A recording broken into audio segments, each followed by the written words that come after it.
Hello everybody, here we are on chapter 8, probably one of my favorite chapters from the whole book. It's about communications and networks. This is going to go more in depth in how we communicate online. So without going through all the objectives, let's just jump right ahead and get into it. So we already know we live in a truly connected society. We're going to look at some of the components that help support that.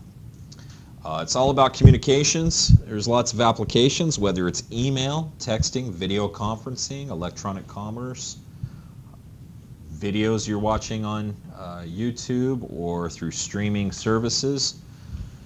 It all comes down to connectivity. And one of the biggest impacts lately, at least in the past 15 years, has been the wireless revolution, whether it's cell phones or just local wireless, which may be facilitated by technologies such as Wi-Fi and Bluetooth.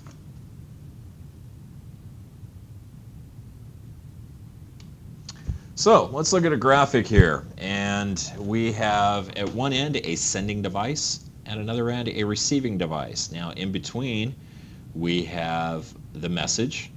The message gets broken down by a connection device, and that usually links your sending computer or phone or any type of sending device. That's going to link it to the internet. And when it does, the internet breaks down long messages, whether it's a video, whether it's email, whether it's a text message, whatever it may be, an image, a program, whatever it is, it gets broken down into ones and zeros, and those ones and zeros files can be quite large. And instead of trying to push one large package over the internet, those large messages or large files get broken down into what's called a packet. And the packets can be routed over the internet, and the packets may take different paths to get from one source to its destination. And regardless of the communication channel, it gets transmitted and eventually received by a connection device. That connection device then reassembles those packets into a file or a group of files, whatever it may be, or a message, and so the receiving device can then interpret it. Now it's a very simplified process. Earlier on in the semester, I provided a link in the video I provided. It was a link to a video called Warriors of the Net. I highly encourage you, if you haven't watched that video, to go watch it. It walks you through, and it uses a lot of animation, but it's a good video on how the internet works, and it goes into this process of packetization and provides good details on it. So, basic elements of communication, to summarize again, we've got sending and receiving devices. Those are computers or specialized communication devices such as mobile phones. You've got connection devices. Those are an interface between sending and receiving devices. So maybe at home, that may be your cable modem or your DSL modem if you're using that. Then we have what's called data transmission specifications. Those are rules and procedures that coordinate. Those are protocols. Those are the rules for how those ones and zeros need to be organized so they make sense. Just like we have languages that can make use of Latin characters A through Z, French could be considered a protocol for the language that uses Latin characters A through Z, and that can be a little bit different than the English language that uses the same letters but structures them different. So that's an example of a protocol. And then lastly, we have a communication channel that actually carries the message. And your typical message goes through various different communication channels, whether it's wireless to wired to fiber to copper, might even be transmitted via microwave. There's a lot of different channels that can be utilized to carry one message. So if we look at look at different communication channels, there's two primary categories of communication channels. There's physical, which uses wire or cable, and then there's wireless.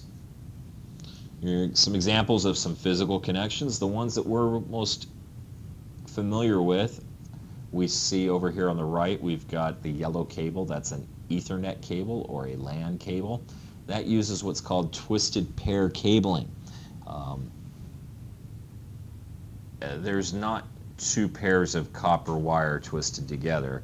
There are multiple pairs. In fact, in Ethernet cables, there are 4 pairs because there's 8 cables in there. Telephone lines use 3 pairs and have 6. So this is not exactly accurate here.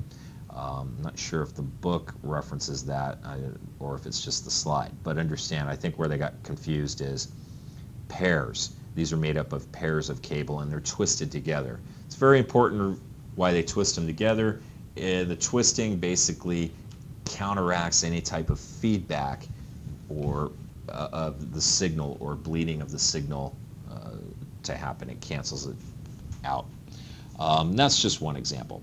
Coaxial cable, that's a single solid copper core in the middle. It's surrounded by some cladding and then a sheath. That's very common. That's used in what we're seeing used with cable TV. So you may have this type of cable running inside your house to connect your computers to your cable modem, and then your connection device then converts it so it can be transmitted over this type of media.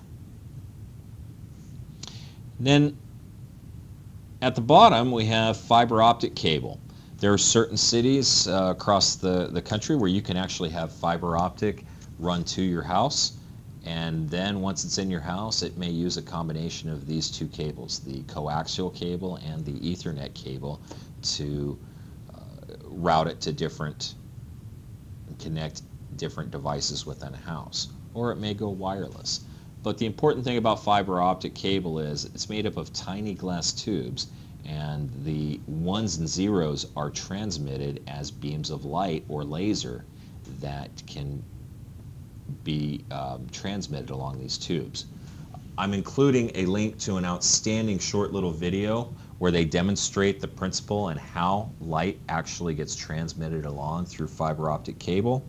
It gets a bit technical and with the physics element, but if you just look at it and appreciate it for some of the production value, and basically I love how he simplifies and really demonstrates how the light can be used to communicate using a bucket of water. It's a great little video. It's worth the 5 minutes to watch. The important thing about fiber is it's faster and more reliable than coax, but it's more delicate. These glass fibers that are in here, you actually can't see them in this image. The glass fibers are thinner than a human hair. This is some of the structure that goes around it to help with the integrity of the fiber and to help protect it. All right. Now if we look at wireless connections, wireless has jumped in speeds over the past 15 years. You're now looking at different types of standards, and they all start with 802.11, and then they end with a different number, or a different letter, I should say. The number at the front, the 802.11, that's just where a group of engineers got together and they decided, all right, let's have a standard of wireless computer communication, and every time they come up with the standard, it's given a code. This actually goes back to the year it was, month and year that it was originally developed. And so 802, that was actually originally developed in February of 1980. The .11 means it's a wireless standard.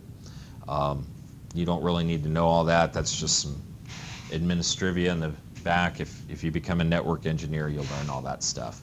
But most importantly, with Wi-Fi, we're concerned about these letters at the end.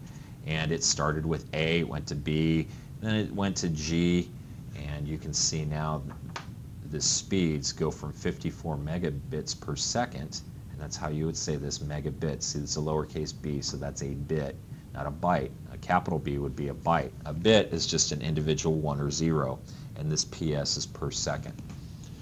You can see how the speeds have increased.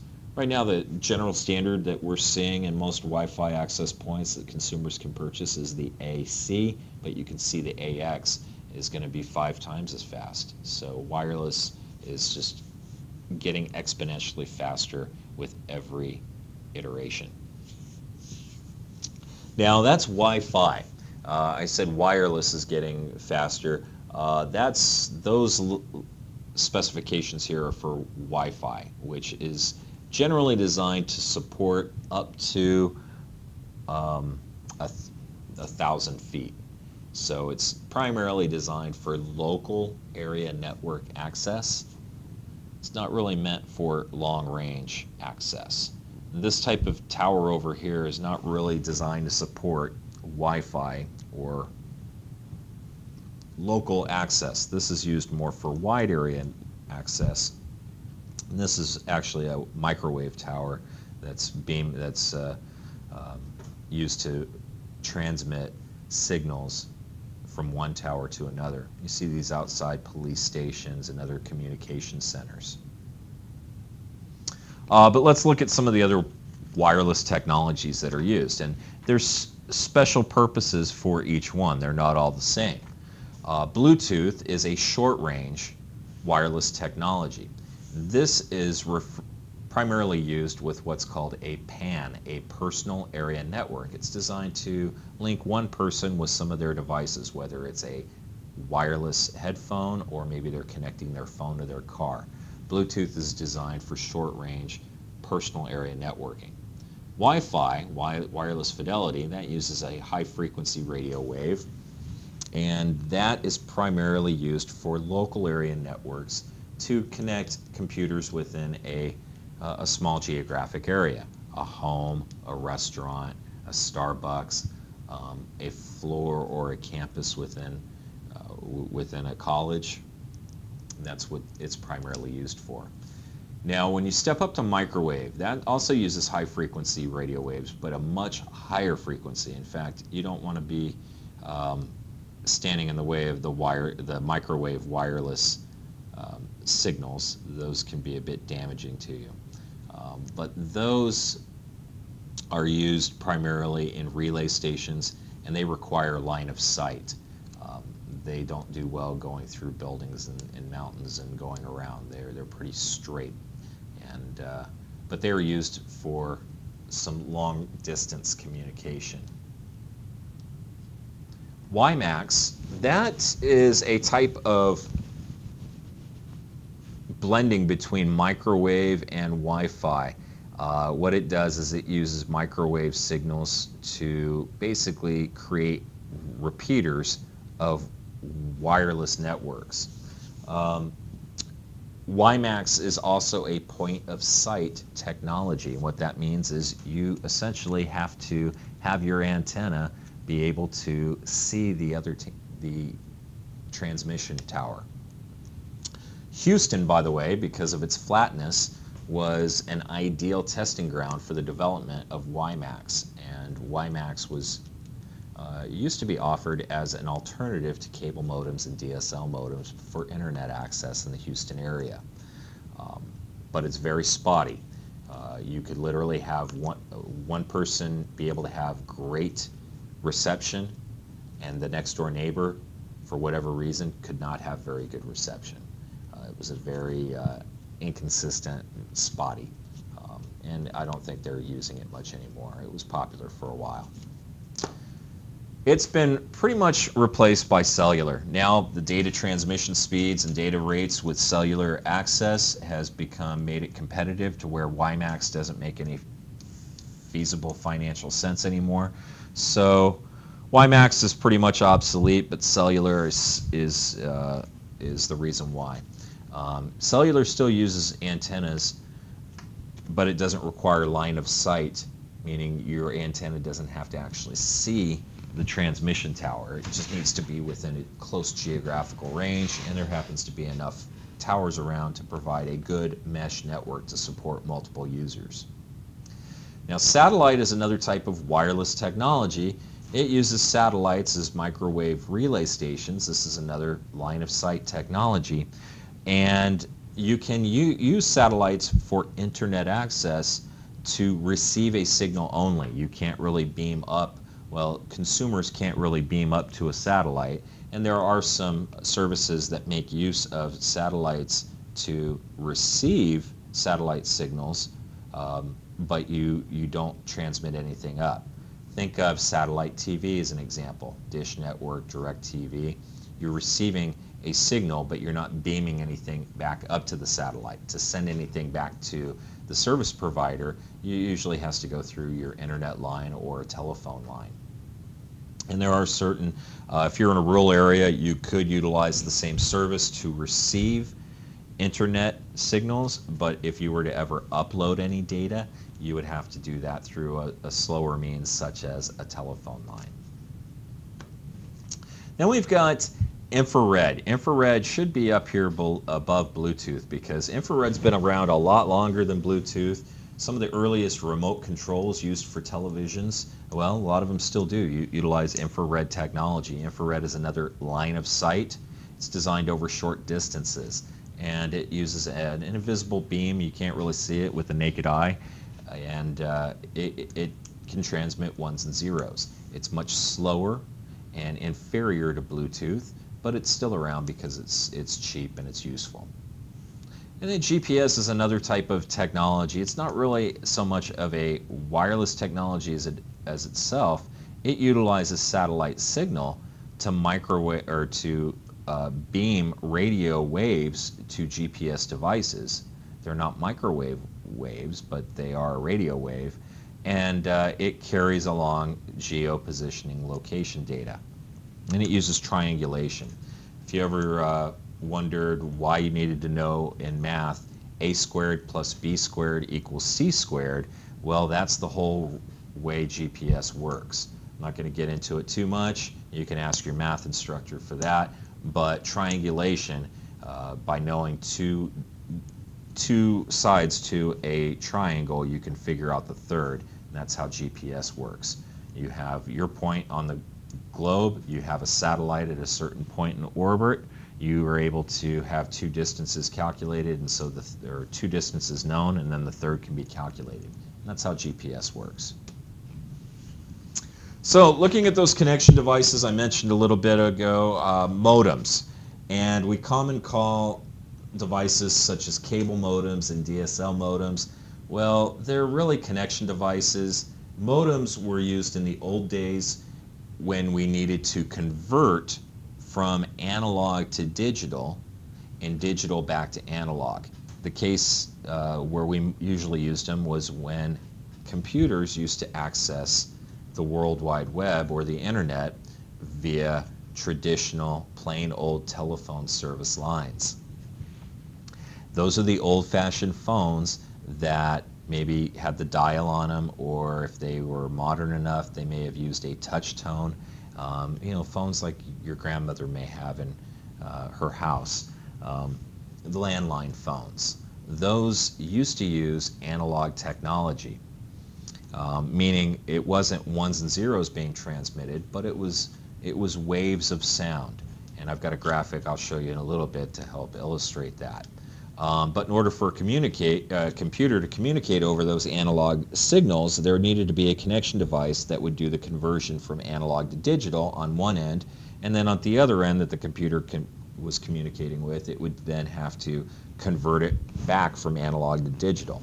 That whole process of converting from analog to digital and back again is called modulation and demodulation. So a modem is a term that was thought of as a combination because it does both conversion from analog to digital and back again. It does modulation and demodulation.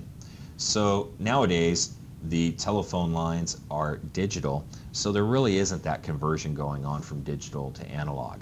So, but out of habit, we still refer to those devices as modems, whereas they're really not.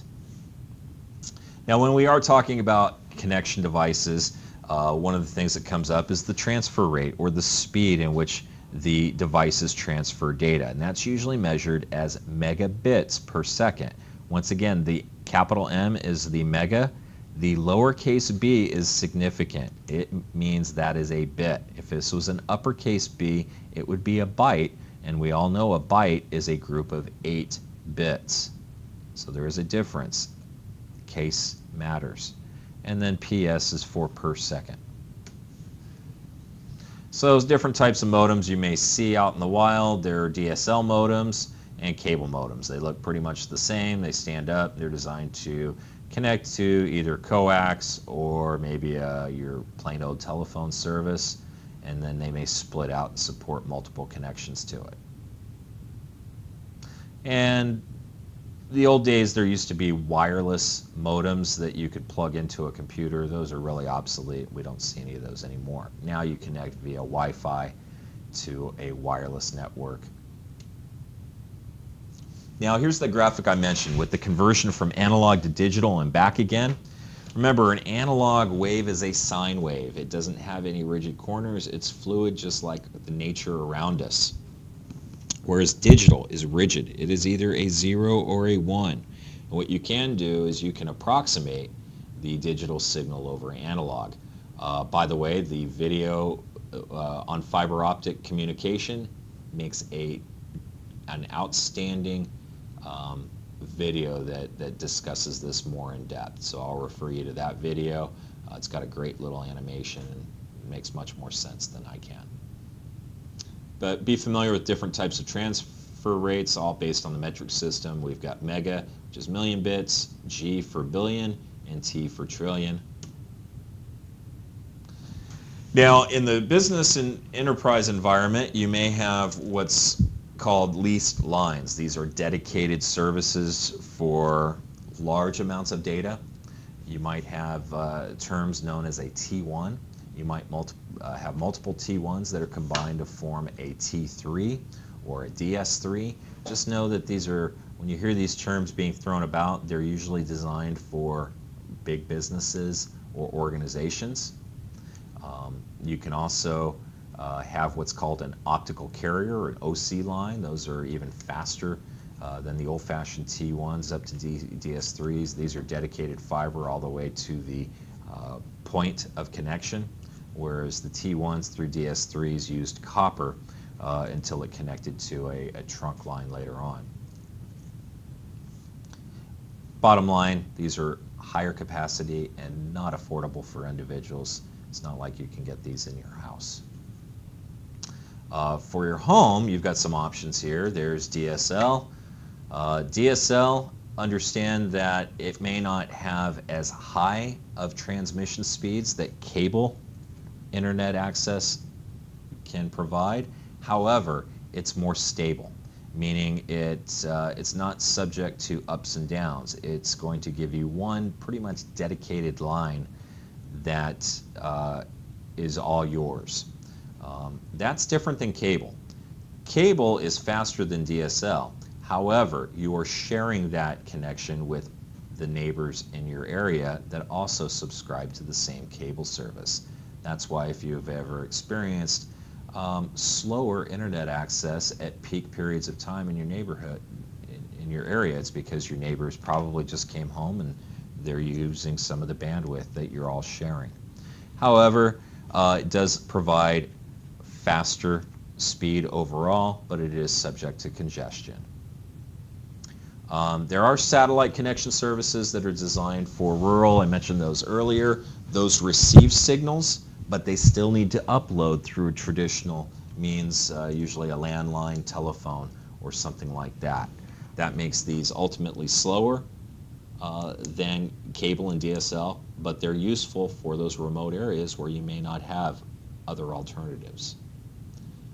Cellular service is expanding, and where a lot of users in the past may have not had cable and DSL available to them, and they relied on satellite. Now a lot of those users can now utilize some of the expanding cellular services and lower data rates, but there are still those areas, as we all know, that aren't served by cellular.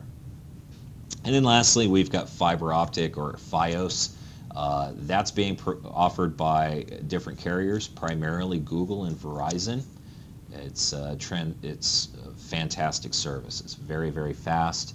And it's a bit more expensive, but Google is doing some good research in this area and trying to rapidly expand it.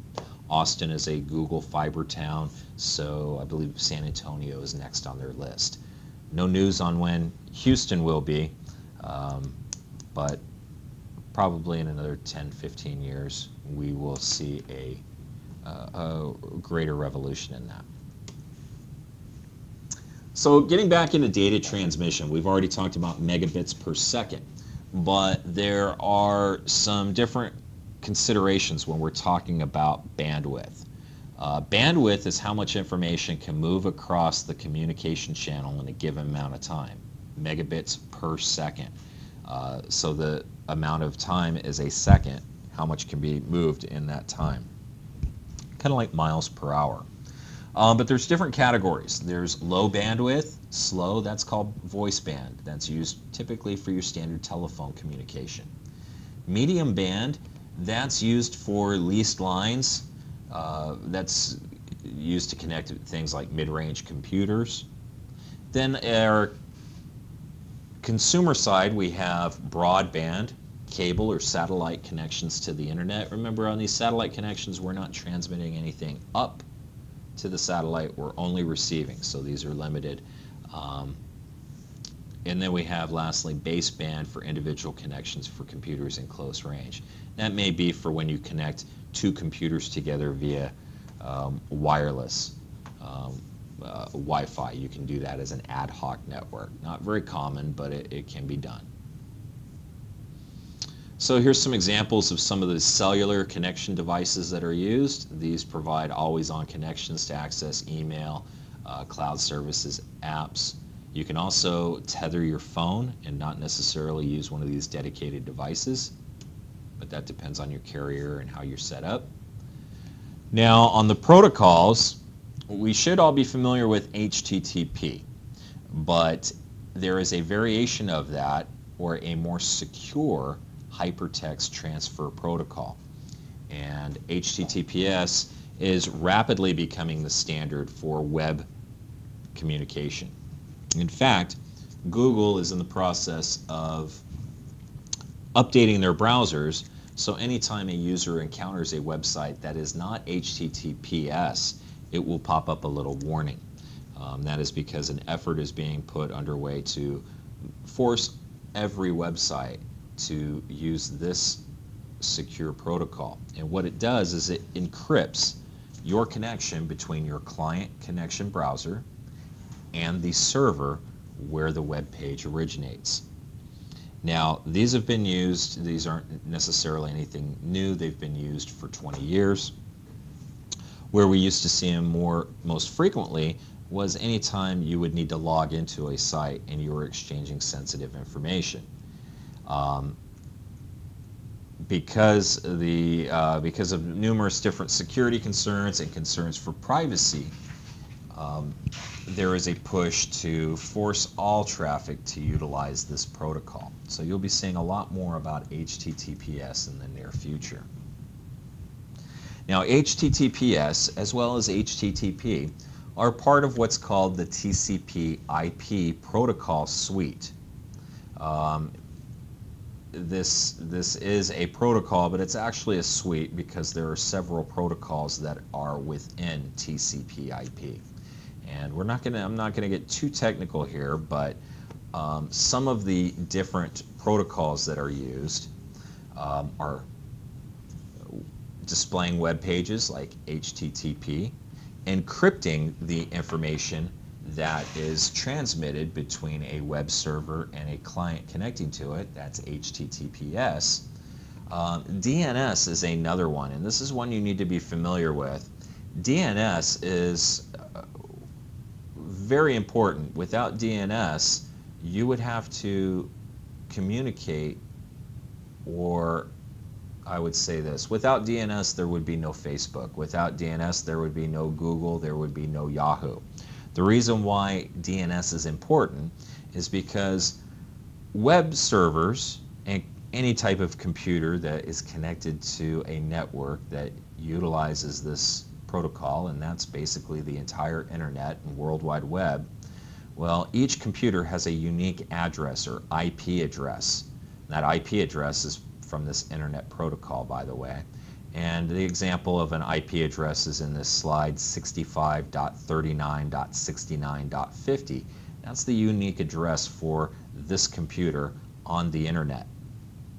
Now, it would be very cumbersome to communicate or try to go to the web pages that are hosted at this computer by opening up a browser and typing in this sequence of numbers or this IP address. It's much easier to remember the URL, in this case www.mhhe.com. That's all we have to type into the browser. What we don't notice is behind the scenes there is a server on the internet that's sole job is to keep track of domain names to IP addresses, and they provide that as a service, and that's called the domain name service. So when I say without DNS there would be no Facebook or Yahoo or Google, it's because you would never type those in. Instead of Facebook, you would type in the actual IP address. Normally I do this in class. To illustrate my point, I'm going to pull up a console here. I'm going to use a little trick where, let's say I'm going to ping yahoo.com. I'm just reaching out to see if Yahoo's there. Great, they're there, and they sent me back some replies. And I will try to make this bigger. Yeah. There we go. That's a little bit bigger. Might be easier for you to see. So you can see I sent a request out to yahoo.com.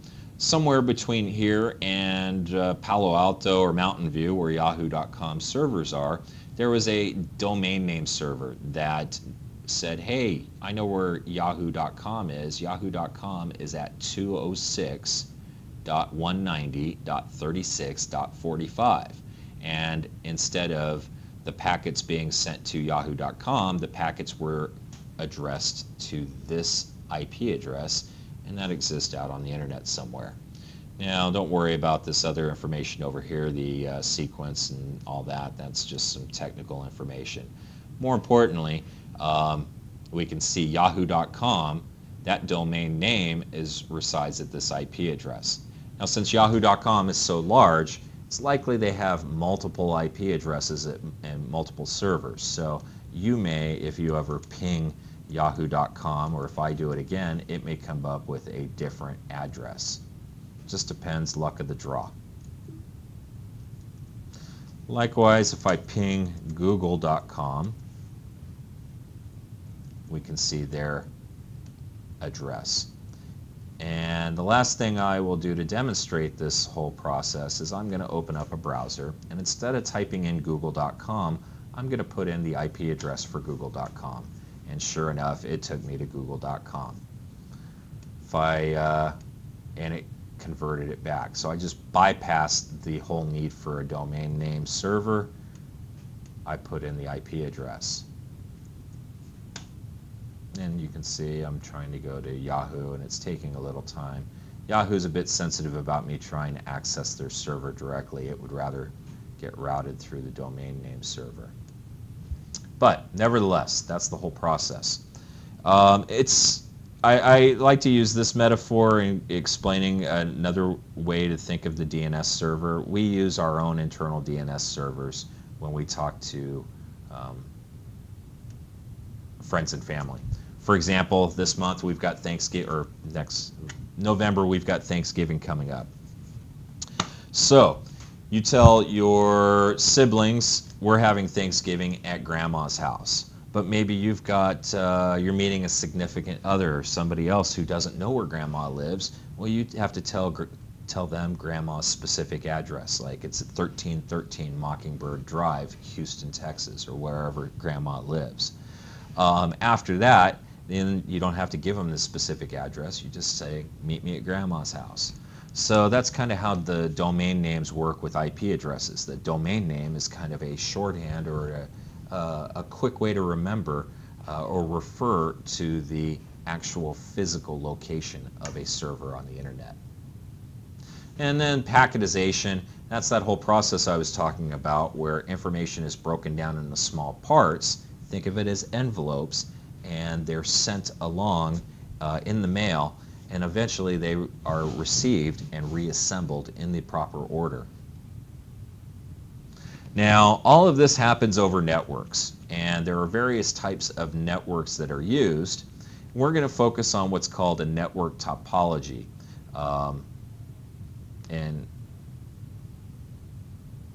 Or network architecture. And I'm jumping forward into this. I'll go back into the other ones. But when we're talking about network topology, it's pretty straightforward. You may see some terms where they talk about ring networks. That's where computers are connected to each other, not to a central network switch. Yeah, that slide is a bit wrong. There's a star network. This is where each device is connected to a central network switch. Notice the difference. Instead of connecting from one computer to another. Now this star network, this is the one that is the current standard. The other networks were used in the old days of networking when they were trying different types of protocols. But now this is the way, this is the de facto standard, is a star network. I'll just mention the other ones. Just know a tree network, you may have a hierarchy here. Like I said, not used anymore. A mesh network, this isn't really used with client computers so much or in office environments. Where we see mesh networks is usually with wireless carriers such as cell phones. Cell phones use mesh networks. All right, so let me go back and touch on some of the specialized terms in networking that you may come across. Nodes are any device connected to a network. Understand a router is what's primarily used to connect different networks together. And in doing so, it allows packets to be passed from one network to another. That video that I linked to early on in the semester, it talked about and it presented the router and showed the router how it navigated or passed packets from one network to another. It also mentioned what was called a router switch. I'm giving that video a pass on that. Routers and switches are typically separate devices. A switch is primarily used to transmit or pass data within a local area network, where routers pass information between different networks. A switch passes information from computer to computer within a network, where a router connects network to network. And they all work together nicely. The rest of the terms you can look up in the book. I'm not going to go into much in detail. They're just terms to be aware of. Also be familiar with these different network types. Your book mentions all of these. I'll briefly mention a LAN is located within close proximity. For example, our classroom, we can have all of our computers connected within a local area network. You're all familiar with home networks. That's what you probably have at home. A WLAN is a wireless local area network. That would be your Wi-Fi. It all passes through an access point. A personal area network, that's where you usually primarily connect via Bluetooth.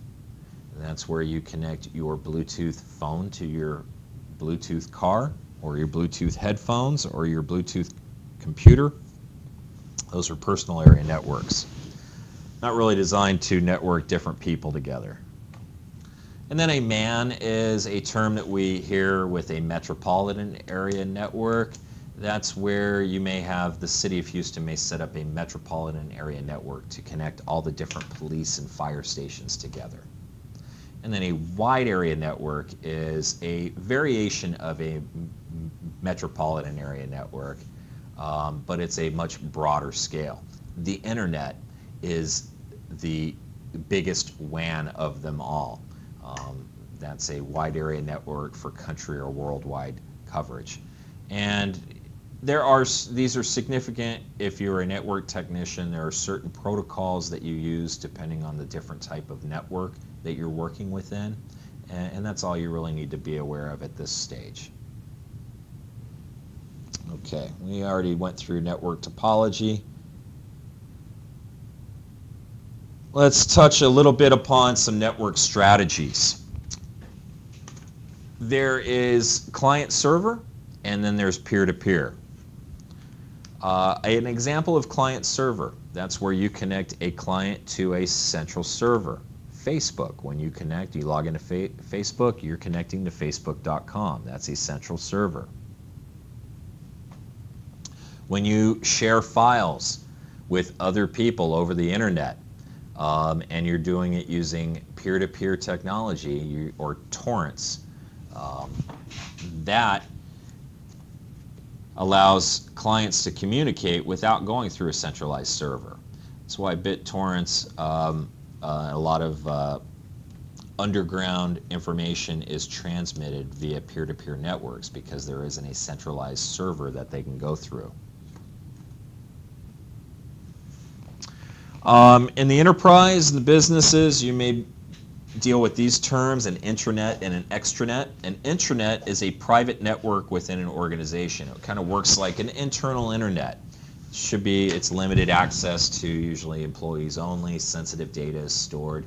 Then the businesses may offer what's called an extranet. And an extranet is kind of a hybrid between the intranet and not the internet, but the intranet. It's kind of a hybrid between the intranet and the internet. That's a mouthful.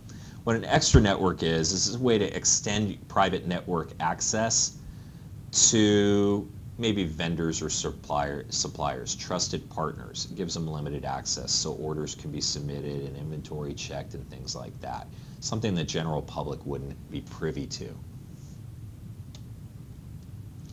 And network security devices that are often used: a firewall, maybe hardware or software, that controls access to network services. Once again, going back to that Warriors of the Net video, they show examples of firewalls or proxy servers that would, I would say firewalls that would block access to specific ports as the packets were traveling through. Ports that had numbers like 80 or 53. Different protocols utilize what's called different ports that are basically windows on a computer, or not windows in the Microsoft operating sense, but more of a pathway into a computer so that that information can be received and recognized properly. They use what's called ports. Firewalls basically block ports that shouldn't be open. Proxy servers may offer similar type of access, and they're good at protecting against external threats. Now, a step up from a firewall is called an intrusion detection system, and these will work with the firewall, but what it does is, instead of just blocking and not analyzing anything, it will actually look inside of the packets that are transmitted, and it will look for bad guys. It will look for suspicious traffic, and a lot of times it will look up, and if it notices that there's a suspicious packet being transmitted, it may isolate that packet, or it may trigger something to be done to analyze it even more. And a lot of times these intrusion detection systems, like I said, are another layer on top of a firewall, or it may be integrated into an advanced firewall. Now, a VPN doesn't do anything to protect your computer from malware.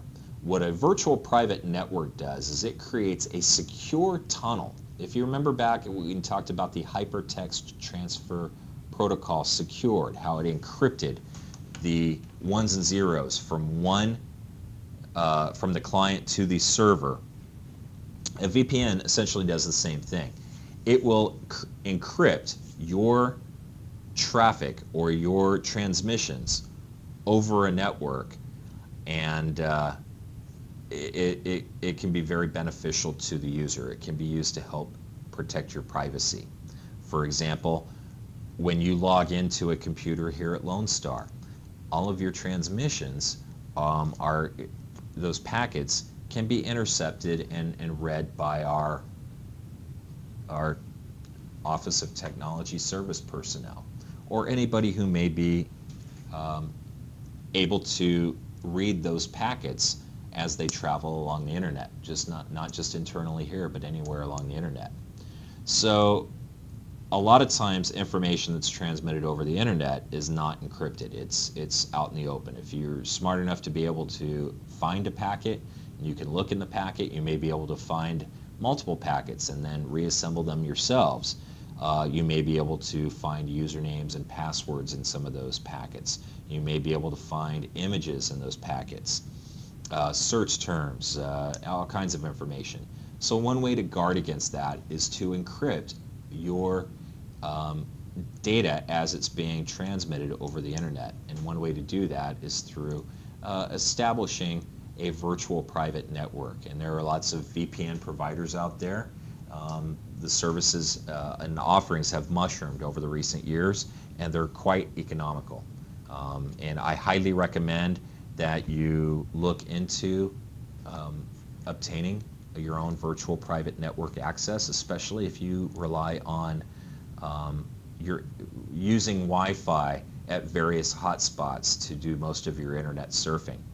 When you read about celebrity phones being hacked and celebrities being hacked and their personal information being released on the internet, one way it's being done is because they hop onto a public wireless Wi-Fi access point, and somebody that's a bad guy along the way is able to capture those packets, and then one thing leads to another, and they end up with a password, and then they go in and unlock the door. Don't be that guy. Protect yourself. Use a VPN service. That's another added layer that you can help to protect your privacy and your and not be a victim. Now, with that being said, understand that this is a constant cat and mouse game, and I will tell you that there are devices that are on the market that can and are designed to decrypt HTTPS sessions as well as VPN sessions. So understand, even though I promote the use of these services such as VPN, understand that when you're on somebody else's network, you do not have any privacy. We will be talking more about privacy and ethics in a future chapter. I think it's our next chapter actually. But understand that the laws right now favor the ones who own the networks, and anything that you put on a network can be opened and read. It's very different. For example, you can't write a letter, put it in an envelope, and put it in a mailbox and have it opened by the mailman. That's against the law. That's mail fraud. That's an invasion of privacy. That's a federal offense. However, if you send an email along a network, even if it's a school network or whatever it may be, work network, Comcast network, those service providers, those who own the network, they have a legal right to be able to open up that email message and look into it. And they have technology now that can decrypt those virtual private network sessions or HTTPS sessions. So understand the implications there and the risks. The best we can do is just add multiple layers and hope for the best. All right. So that's about it for this chapter. I don't mean to end it on a downer note, but we will be talking more about privacy next week. Understand the nuts and bolts of the of networks, because once you have a better understanding of what goes into them, then you can be better armed and better prepared to make sure you're not a victim and taken advantage of on those. So that's the purpose of this. And more importantly, as a business person or a future business person, it's very important you have a good understanding of it. If you doubt that, just ask anybody at the WikiLeaks and look at all the controversies there. So understanding how networks work and the implications of privacy can go a long way to protect yourself. That's all for now. Good luck, and if you have any questions, please bring them up in class.